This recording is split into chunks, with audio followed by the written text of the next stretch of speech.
Welcome to part 38 of 100 career options after your 12th. So in this part we will be talking about the course of MHA, which is called Master of Hospital Administration. This course basically trains a candidate to manage hospital, clinic या healthcare systems. तो अगर हम इस course के बारे में बात करें तो ये एक PG कोर्स है which is of 2 years. और अगर हम इसकी एलिजिबिलिटी की बात करें तो इस कोर्स को करने के लिए you should have a bachelor degree. तो it can be of any degree such as bachelor degree in MBBS या फिर BDS, BAMS, BHMS या फिर BSc nursing, physiotherapy, allied health sciences या फिर बिजनेस मैनेजमेंट. इन सारे डिग्रीज को करने के बाद आप आगे जाके MHA की डिग्री कर सकते हैं.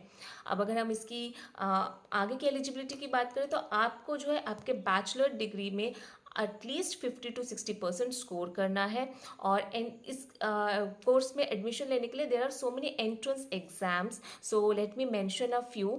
जैसे कि आप कैट लिख सकते हैं, मैच लिख सकते हैं, CMAT is there, CUET PG is there, AIIMS MHA है, या फिर कुछ प्रीमियर कॉलेजेस के उनकी यूनिवर्सिटी स्पेसिफिक टेस्ट भी होती है. So once you are appearing in this kind of exams या फिर entrance exams then you can get admission in the premier colleges of India.